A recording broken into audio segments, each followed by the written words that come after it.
Welcome to the Timeless Voice, where stories inspire and words empower. Today, we're diving into the legendary life of Muhammad Ali, a global icon whose courage and charisma changed the world. Stick around as we explore his journey and share powerful English phrases inspired by Ali's unforgettable quotes to boost your language skills. Let's float like a butterfly and sting like a bee. Hit that subscribe button and let's get started. Let's dive into the incredible story of Muhammad Ali, a man who wasn't just a boxing legend but a true force of nature. Picture this, a young kid from Louisville, Kentucky, born on January 17, 1942, as Cassius Marcellus Clay Jr. That's right. This is the guy who'd later be known to the world as the greatest. And trust me, he earned that nickname with every punch, every word, and every moment he stood up for what he believed in. So let's start at the beginning. Imagine a 12-year-old Cassius full of energy stepping into a boxing gym for the first time. He's just a kid, but he's already got this spark, this drive. By the time he's 18, he's winning a gold medal in the light heavyweight division at the 1960 Summer Olympics. Can you imagine the pride, the excitement of standing on that podium? From there, he turns pro and sets his sights on the biggest prize in boxing, the World Heavyweight Championship. Now, here's where things get wild. In 1964, at just 22 years old, Cassius takes on Sonny Liston, a fighter everyone thought was unbeatable. But Cassius, he pulls off one of the biggest upsets in sports history and wins the title. That same year, he makes a bold move. He says, Cassius Clay is a slave name, and changes his name to Muhammad Ali, embracing his new identity as a member of the Nation of Islam. This wasn't just a name change. It was a statement, a declaration of who he was and what he stood for. But Ali's story isn't just about boxing. In 1967, he makes a decision that shakes the world. He refuses to be drafted into the Vietnam War, standing firm in his religious beliefs and his opposition to the war. Can you imagine the courage it took to say no to the government, knowing it could cost him everything? And it did cost him. His boxing titles were stripped, and he was convicted of draft evasion. He couldn't fight for nearly 4 years, right in the prime of his career. But Ali didn't back down. He appealed all the way to the Supreme Court, and in 1971, they overturned his conviction. That's the kind of strength that makes a legend. When Ali returned to the ring, he gave us some of the most unforgettable moments in sports. Picture the fight of the century against Joe Frazier, the epic Rumble in the Jungle against George Foreman, or the Thrilla in Manila. These weren't just fights. They were events that stopped the world. Ali didn't just fight with his fists. He danced, he dodged, he used his famous rope-a-dope technique to outsmart his opponents, and let's not forget his mouth. Oh man, Ali could talk. He'd trash-talk his opponents with rhymes and poetry, predicting the round he'd knock them out. He was like a performer, a poet, a showman all in one. Some even say he was a pioneer of hip-hop because of how he played with words. Outside the ring, Ali was just as big. He released spoken word albums. Eep, the guy was nominated for Grammys. He acted, wrote books, and spoke out for civil rights, becoming a symbol of pride for African Americans during a time of racial struggle. He grew up in a segregated world, and he never forgot the pain of being treated as less because of his skin. His mom once told a story about how a store wouldn't even give him a glass of water because he was black. That kind of injustice shaped him, made him fight not just for himself, but for others. Later in life, Ali faced a tough opponent, Parkinson's syndrome, diagnosed in 1984. Some said it came from his years in the ring, but Ali and his doctors weren't so sure. Even as his health slowed him down, he kept shining. He traveled the world, worked for peace, and gave back through philanthropy. His spirit never faded, even when his body did. He was cared for by his family until he passed away on June 3, 2016. So what made Muhammad Ali the greatest? It wasn't just the titles, though he had plenty, like the Ring magazine heavyweight title from 1964 to 1970, and again as the undisputed champion from 1974 to 1978. It wasn't just the awards like being named Sportsman of the Century by Sports Illustrated. It was his heart, his courage, his refusal to be anyone but himself. He was a boxer, a poet, an activist, a global icon, who showed us what it means to stand tall, no matter what. All right, let's step into the ring of Muhammad Ali's early days, his amateur career, where it all began. Picture a young Cassius Clay, just 12 years old, absolutely furious because someone stole his bicycle. He's steaming, ready to whoop the thief, as he put it. That's when a Louisville police officer named Joe Martin, who also coached boxing, steps in and says, "Kid, if you're gonna fight, you better learn how to box first." Can you imagine that moment? A spark ignites in young Cassius, and even though he wasn't sold on boxing right away, something clicked when he saw amateur boxers on a local TV show called Tomorrow's Champions. He was hooked. So, Cassius starts training, first with Joe Martin and later with Fred Stoner, who he said gave him the real training, shaping his style, his stamina, everything that made him Ali.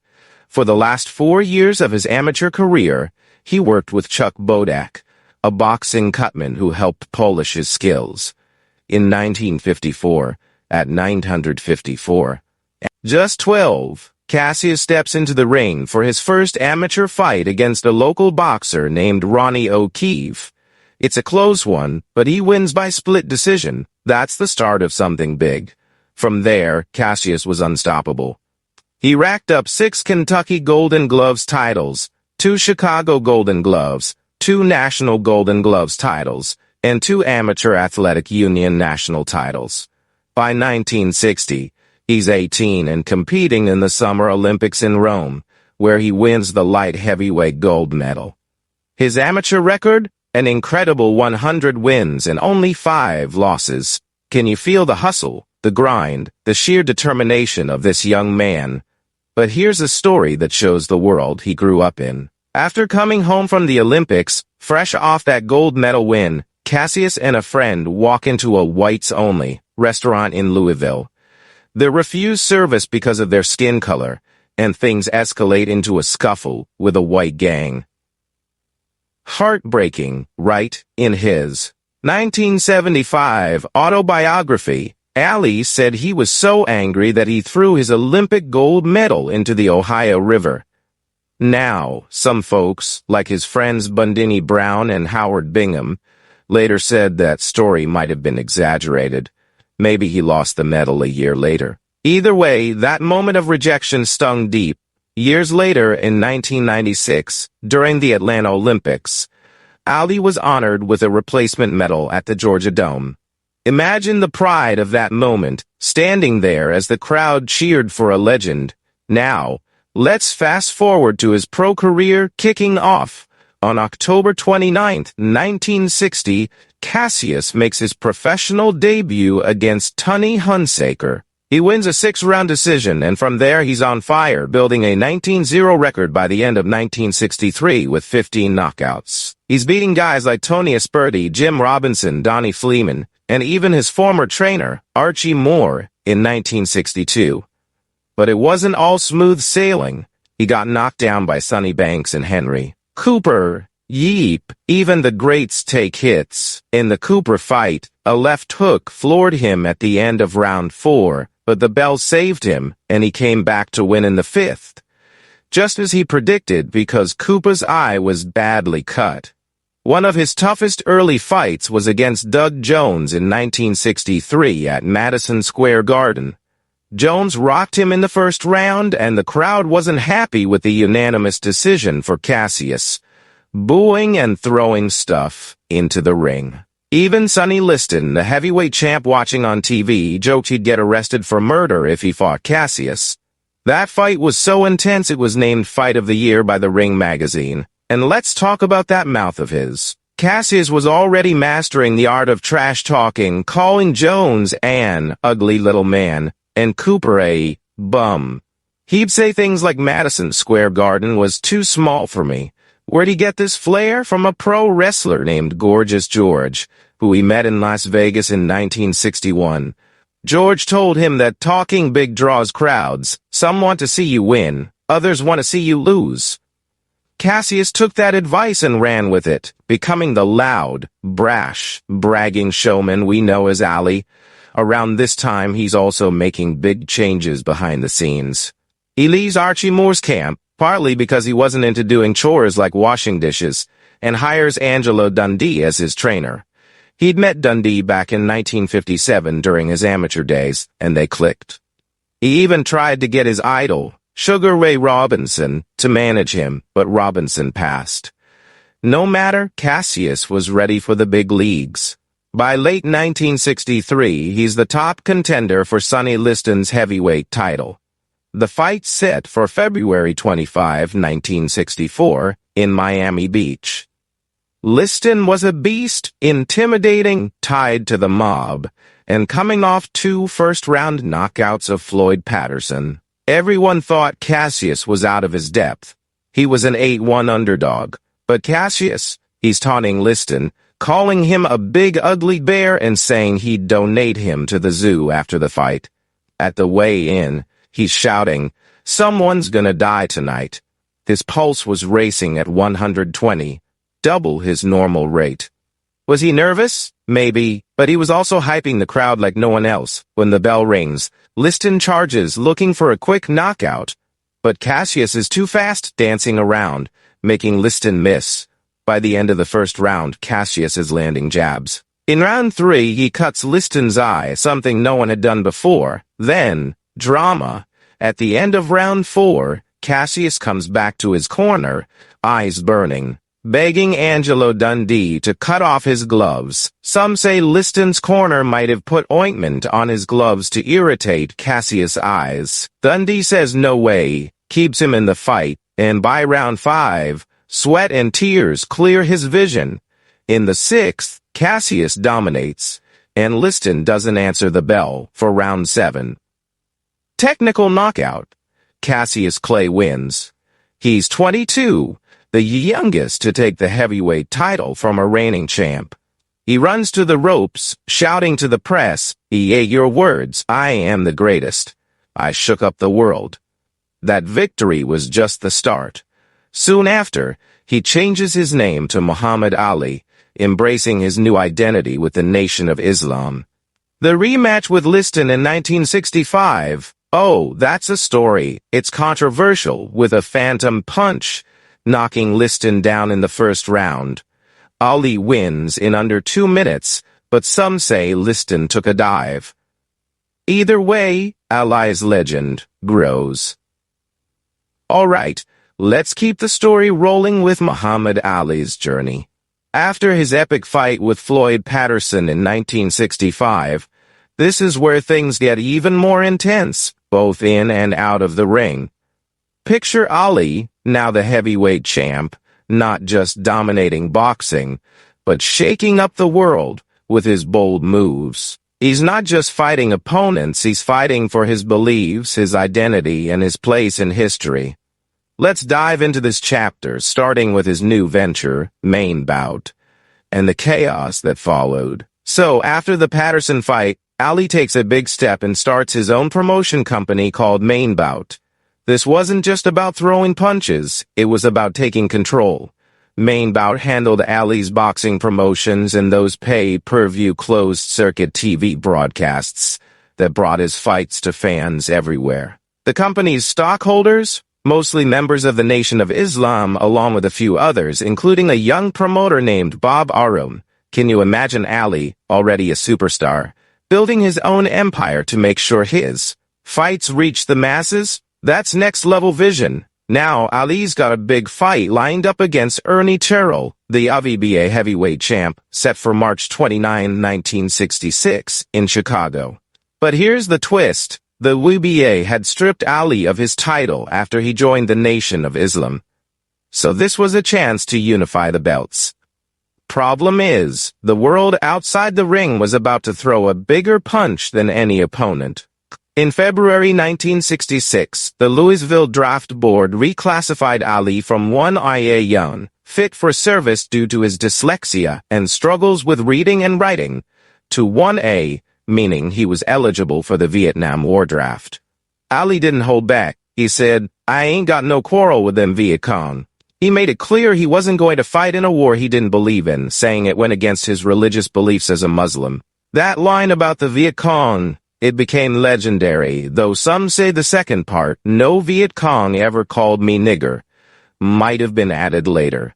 Either way, it captured Ali's fire. The backlash was immediate. The media and public went wild, and the Illinois Athletic Commission pulled the plug on the Terrell fight, citing technicalities. Can you feel the tension? Ali's standing up for what he believes, and it's costing him. So, what does he do? He takes his show on the road, fighting in Canada and Europe. He beats George Chuvalo, Henry Cooper, again, Brian London, and Carl Mildenberger, proving he's still the champ, no matter what anyone says. Back in the U.S., Ali returns to Houston on November 14, 1966, to face Cleveland Williams at the Astrodome. This fight draws a record-breaking indoor crowd of 460 people. Imagine the roar of that crowd.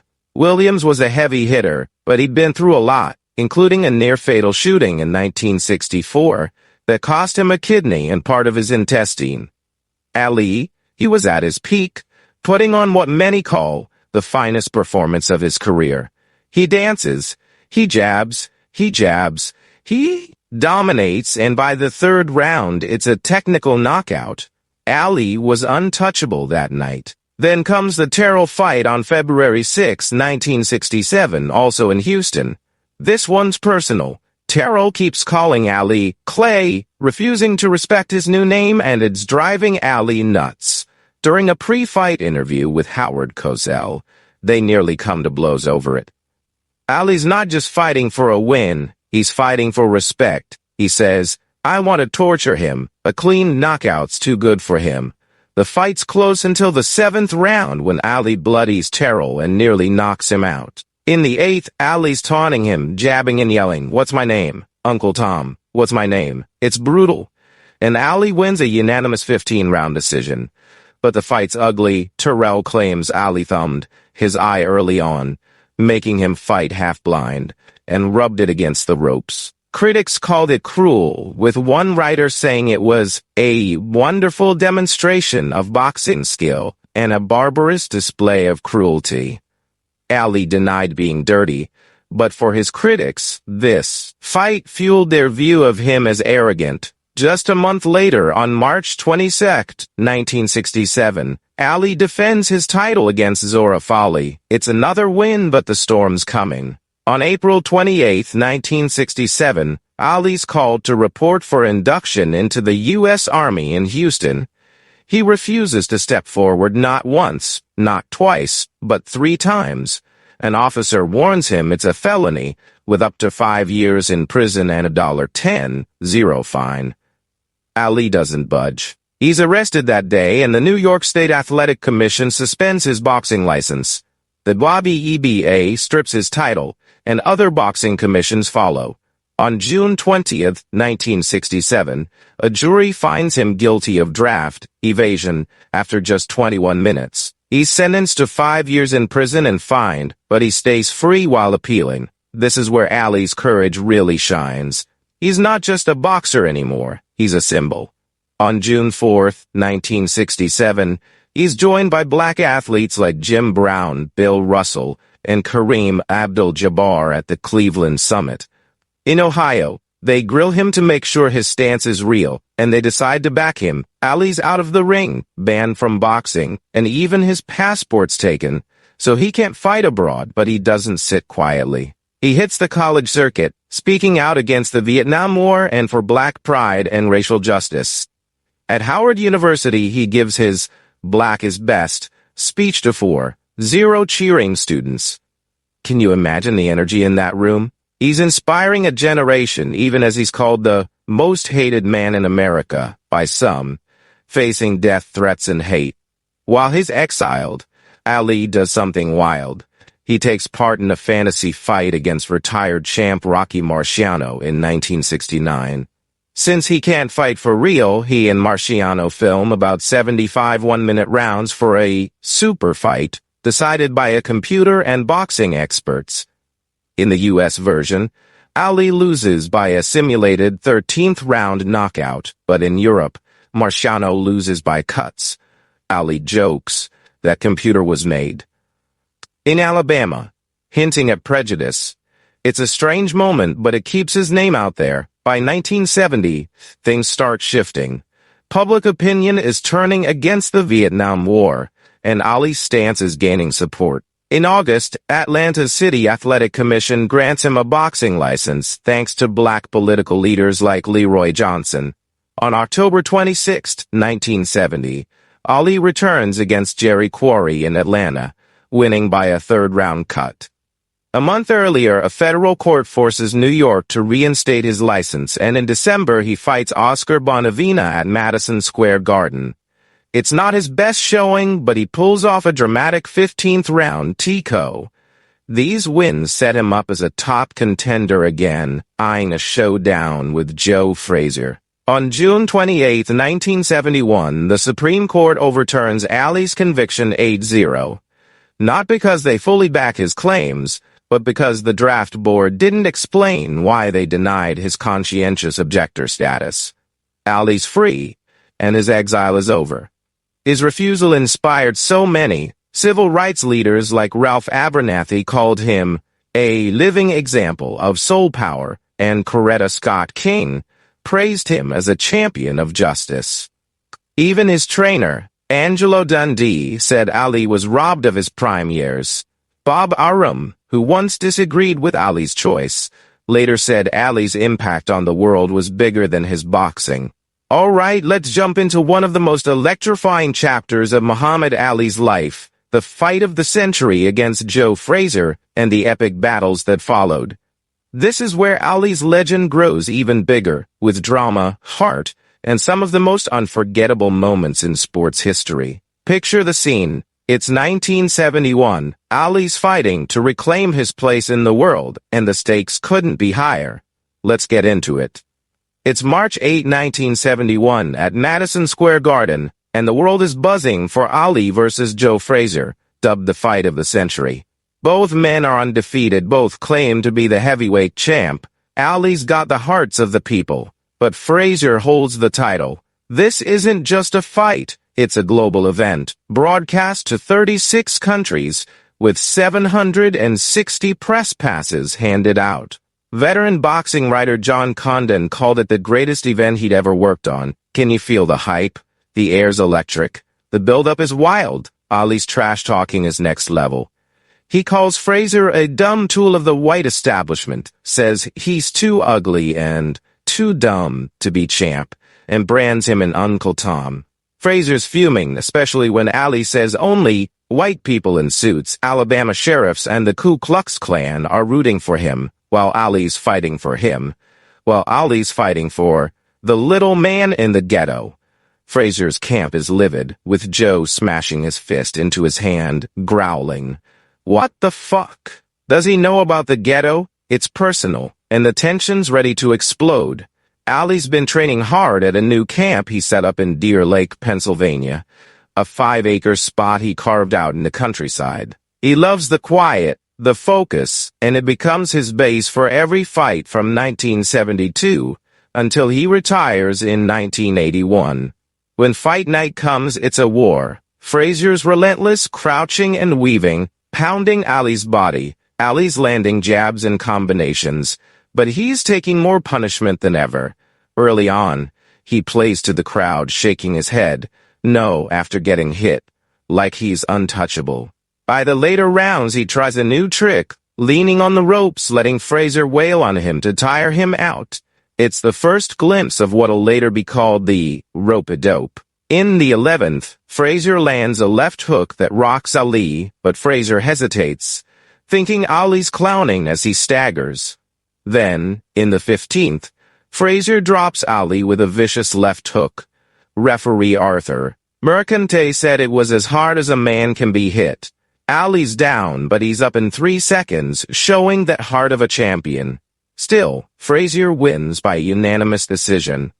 It's Ali's first pro loss, a gut punch, but he's not done, not by a long shot. While his Supreme Court appeal for his draft conviction is still pending, Ali's challenged by basketball star Wilt Chamberlain, who's 7'1" and 60 pounds heavier. They plan a fight for July 26, 1971, but Ali's taunting, "Timber, the tree will fall," gets in Chamberlain's head.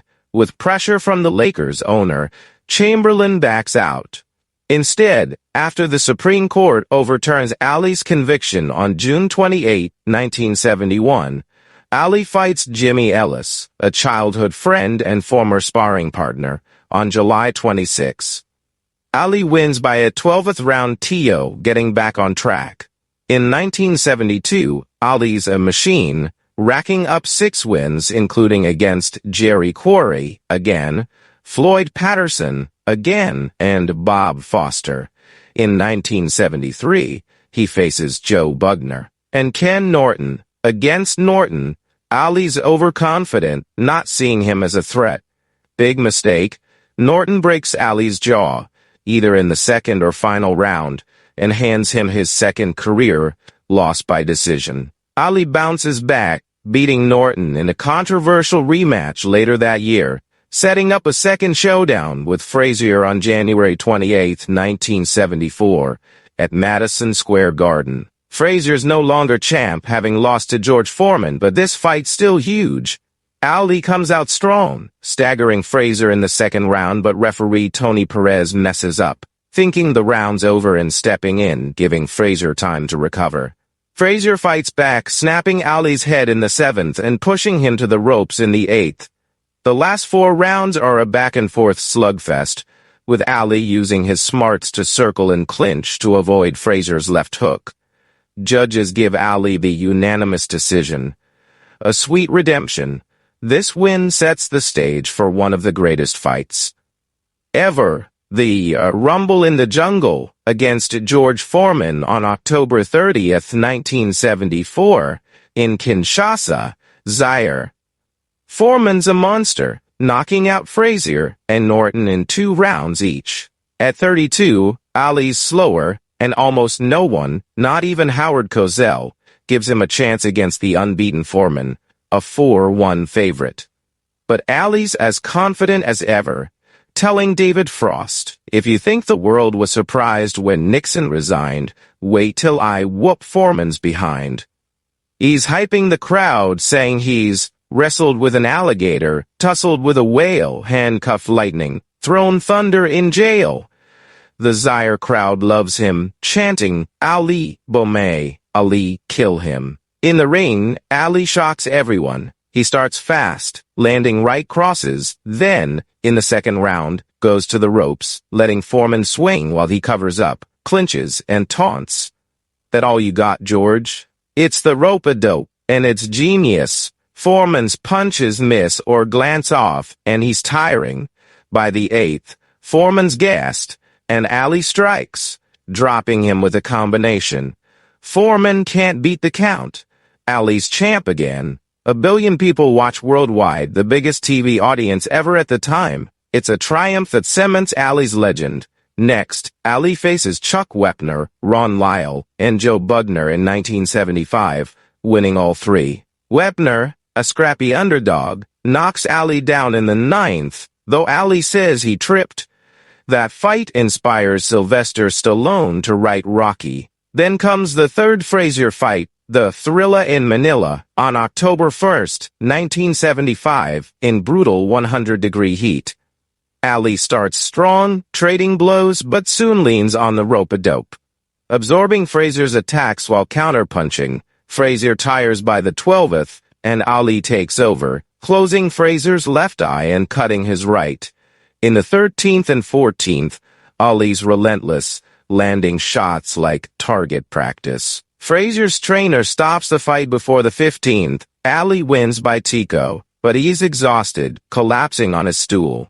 Afterward, Ali calls it the closest thing to dying he's ever felt. He says Frazier's the greatest fighter next to him and even considers retiring, saying, I'm sore all over. I want to sit back and count my money, live in my house and my farm, work for my people. It's a moment of raw honesty from a man who's given everything. Alright, let's step into the later years of Muhammad Ali's incredible career where the punches kept coming, both in the ring and in life. This is the time when Ali's body starts showing the wear of his battles, but his spirit stays unbreakable.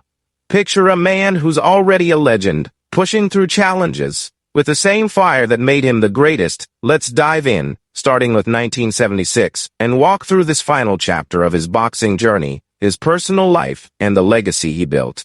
It's February 2, 1976, and Ali's back in the ring against Jean-Pierre Koopman. The WBC heavyweight title isn't on the line, but Ali doesn't need it to shine. He knocks out Koopman in the 5th round. Easy work, right? But things get tougher on April 30 when he faces Jimmy Young. Ali wins a unanimous decision, but it's controversial, and he looks off. Howard Cosell notes Ali's timing is way off, and when asked about it, Ali admits he's getting old and saving energy for his next big fight. That honesty hits hard. Can you imagine the champ admitting he's not invincible? On May 24, 1976, Ali takes on Richard Dunn and scores a 5th-round technical knockout with a move called the Acupunch, taught to him by Taekwondo master Jun Rhee, who learned it from Bruce Lee. Cool, right? But this is the last time Ali knocks out an opponent in his career. In September, he faces Ken Norton for the 3rd time at Yankee Stadium. It's a grueling fight, and Ali wins a controversial decision that many, including ringside commentators, thought should have gone to Norton. Afterward, Ali shocks everyone by announcing he's retiring to focus on his faith, having converted to Sunni Islam after parting ways with the Nation of Islam in 1975. But you know Ali, retirement doesn't stick. He's back by May 1977, beating Alfredo Evangelista. But in September, he struggles against Ernie Shavers, taking heavy shots to the head. Ali pulls out another unanimous decision, but it's costly. His longtime doctor, Ferdy Pacheco, quits after this fight, worried about Ali's health. Pacheco had a report showing Ali's kidneys were in bad shape, but when he warned Ali, his trainer Angelo Dundee, and his wife, he got no response. Pacheco later said, "That's when I decided enough is enough. Can you feel the concern?" Ali's team sees the toll, but the champ keeps pushing. In February 1978, Ali faces Leon Spinks in Las Vegas. Spinks has only 7 pro fights and recently drew with a journeyman. Ali, out of shape and barely sparring, loses the title by split decision, a stunning upset. But Ali's not done. They rematch on September 15 at the Superdome in New Orleans, with 70,000 fans paying $6 million, the biggest live gate in boxing history at the time. Ali's focused this time, winning a unanimous decision in a lackluster fight. With this victory, he becomes the first heavyweight to win the title 3 times. Imagine the roar of that crowd as Ali reclaims his crown. On July 27, 1979, Ali announces his retirement again, but money troubles and the lure of history pull him back. He sets his sights on Larry Holmes for the WBC belt, aiming to be the first to win the heavyweight title 4 times.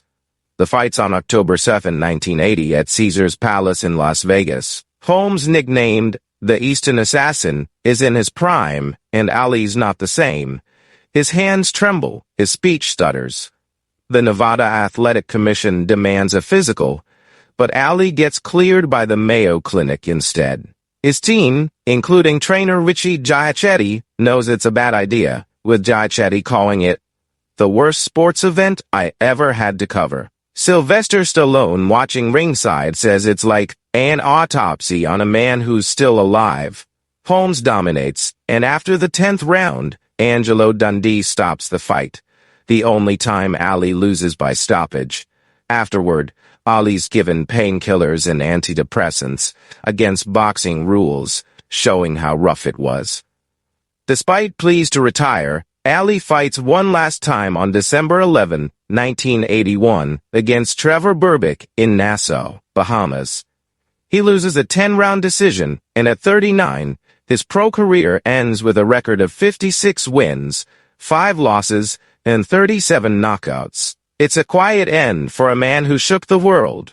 Ali also took part in some exhibition bouts, mixing it up with unique opponents. On June 26, 1976, he faces Japanese wrestler Antonio Inoki in Tokyo. Ali's team limits Inoki's wrestling, so Inoki kicks Ali's legs, causing blood clots and an infection that nearly costs Ali a leg.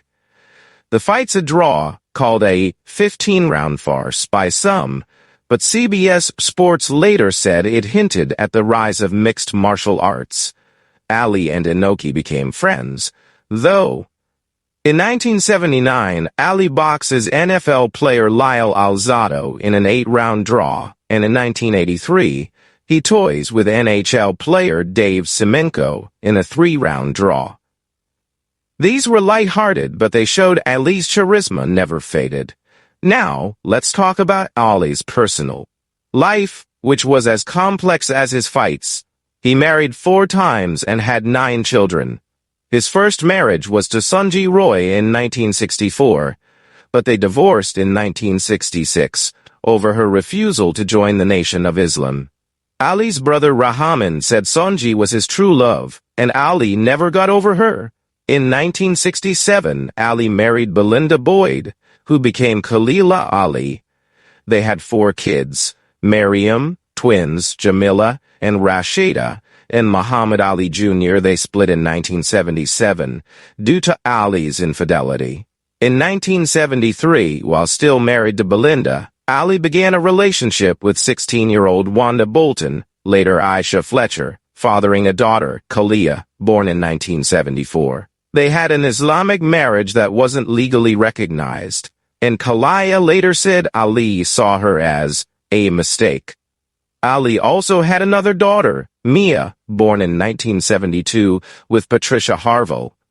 In 1977, Ali married Veronica Porcher, with whom he had 2 daughters, Hannah and Lila, the latter becoming a pro boxer despite Ali's initial objections to women's boxing. They divorced in 1986 due to Ali's one-night stands, which Veronica said meant nothing emotionally. In 1986, Ali married Yolanda Lonnie Williams, who'd known him since she was 6. They adopted a son, Asad Amin, and Lonnie became his caregiver as his health declined. Lonnie also ran Greatest of All Time, Inc., managing Ali's brand until 2006. They lived in Scottsdale, Arizona, and later Kentucky, with Lonnie by his side until his death. There were also paternity claims. Kirsty Mensah Ali claimed to be Ali's daughter with Barbara Mensah, supported by a 1988 paternity test, but said contact stopped after Ali's marriage to Lonnie. Osmond Williams claimed to be Ali's son from a relationship with Tamika Williams, who sued Ali for sexual assault in 1981, alleging it began when she was 12. The case was dismissed in 1986 due to the statute of limitations, and Ali's camp, including Veronica, doubted Osmond's paternity. Ali's later years showed his heart. His daughter Hannah shared how he'd bring homeless families home, buy them clothes, and pay their bills. Stars like Michael Jackson and Clint Eastwood visited him, drawn to his warmth. Despite the physical toll, Parkinson's syndrome, likely worsened by boxing, Ali's spirit stayed strong, leaving a legacy far beyond the ring. All right, let's dive into the heart of Muhammad Ali's spiritual journey, his religion and beliefs, which shaped him as much as his fists did in the ring. This is where Ali's story gets deeply personal, showing a man wrestling with identity, faith, and the courage to stand by his convictions. Picture a young Cassius Clay, already a star, finding a new path that would define his life and legacy.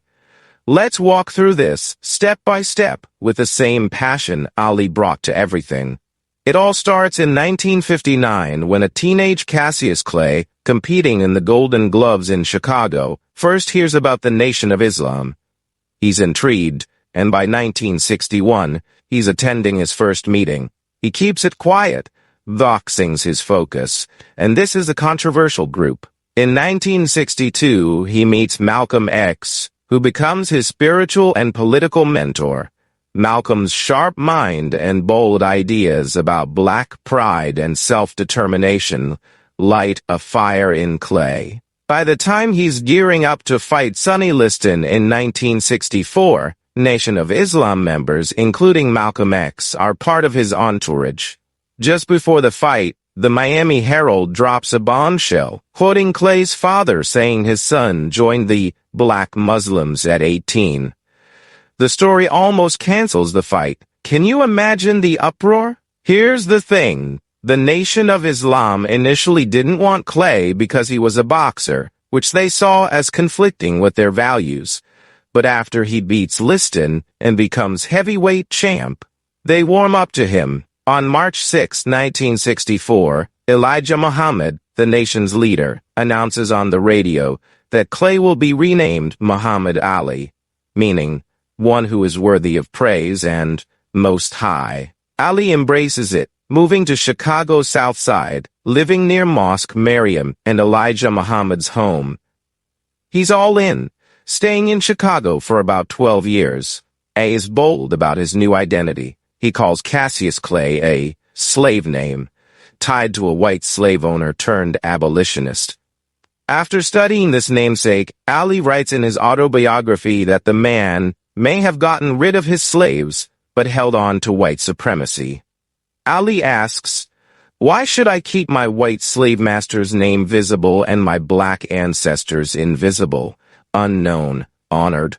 Only a few journalists like Howard Cosell respect his new name at first. Ali's unapologetic, saying, "I am America. I am the part you won't recognize. Black, confident, cocky, my name, not yours. My religion, not yours. My goals, my own. Get used to me." That's Ali, fearless, challenging the white establishment. His ties to the Nation of Islam make waves. The group's viewed by many whites and some African Americans as a separatist, hate religion, with a reputation for violence. Ali doesn't shy away, echoing their teachings like when he says during his Vietnam War protest, "My enemy is the white people, not Viet Cong or Chinese or Japanese." He's aligning with Elijah Muhammad's narrative of white oppression, which makes him a target of condemnation. But writer Jerry Eisenberg points out an irony. While the nation called white people devils, Ali had more white colleagues than most African Americans at the time and kept those ties throughout his life. His friendship with Malcolm X, though, hits a rough patch. Just weeks after Ali joins the nation, Malcolm splits with Elijah Muhammad, and Ali stays loyal to the nation. Later, Ali calls turning his back on Malcolm one of his biggest regrets. Can you feel the weight of that? It's a rare moment of vulnerability from a man who seemed unstoppable. By 1975, Ali's spiritual path shifts. After Elijah Muhammad's death, his son Warithdin Muhammad takes over and moves the nation toward mainstream Sunni Islam. Ali follows, embracing Sunni teachings. In his 2004 autobiography, he says some stuck to Elijah's ways, but he admired the change and left the nation's doctrines behind. His 1972 Hajj pilgrimage to Mecca is a turning point. Much like it was for Malcolm X, meeting Muslims of all colors from around the world opens Ali's eyes, giving him a broader, more inclusive spiritual outlook. He goes on another Hajj in 1988, deepening his faith.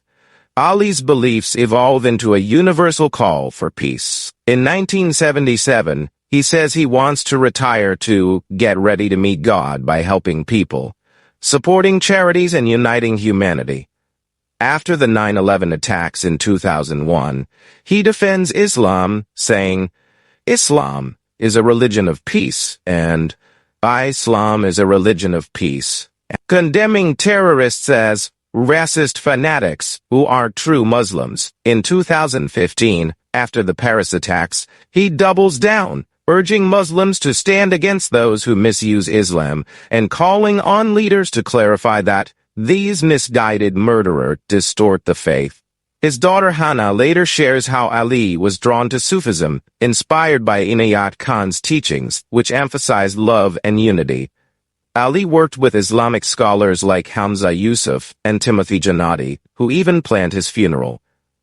Health-wise, Ali's faith shaped his lifestyle early on.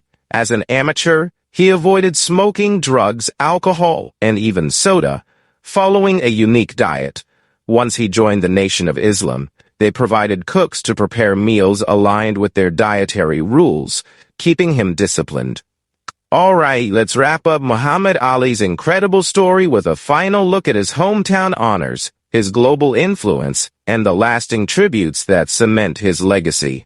This is where we see how Ali's impact rippled far beyond the ring, touching every corner of the world and inspiring generations. Picture a man whose name still lights up streets, airports, and hearts everywhere.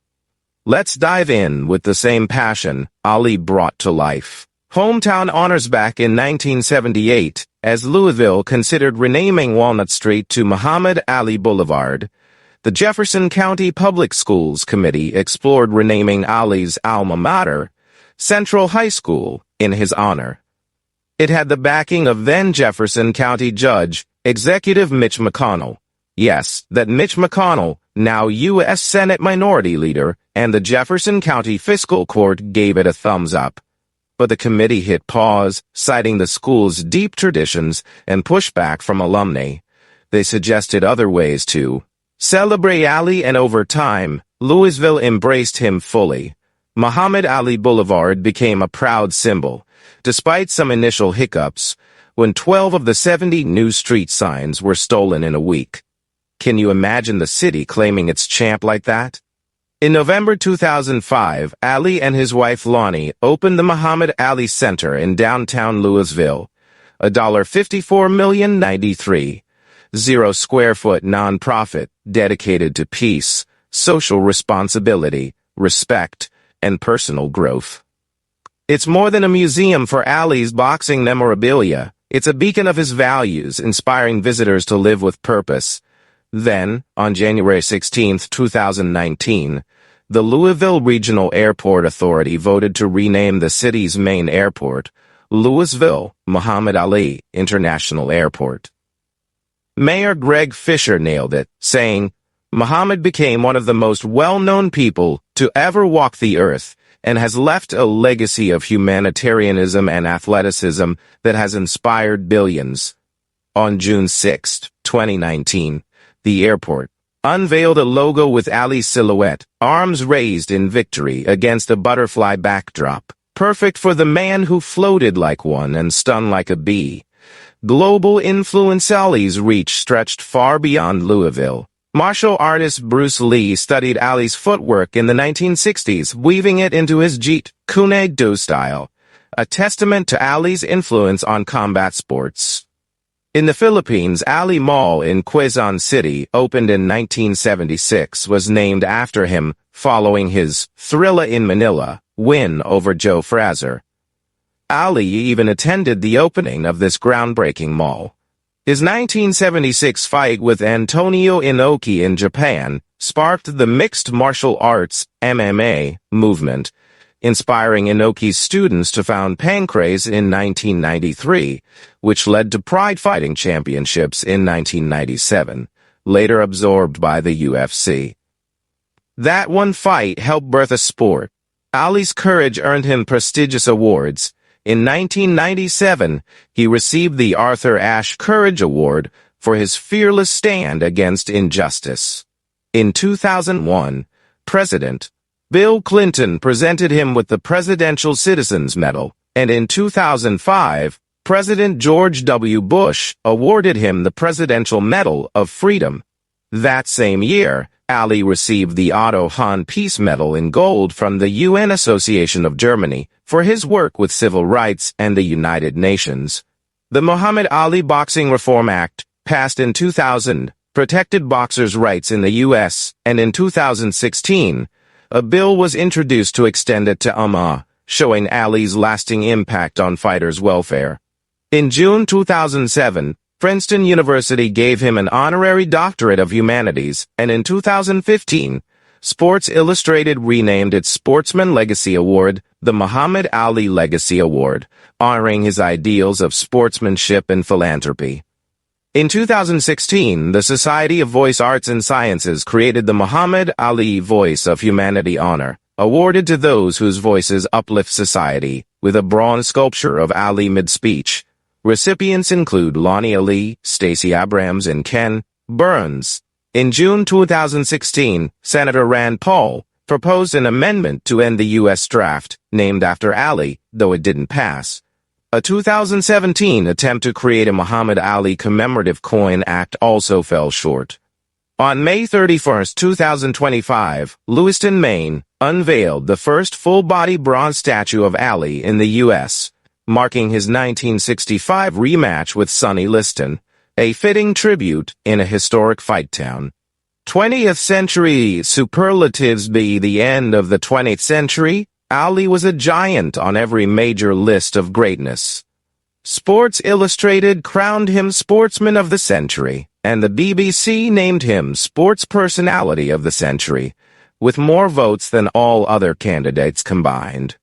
The Associated Press ranked him the second-best boxer and best heavyweight of the century, while USA Today called him Athlete of the Century, and ESPN placed him third among North American athletes. The Kentucky Athletic Hall of Fame dubbed him Kentucky Athlete of the Century.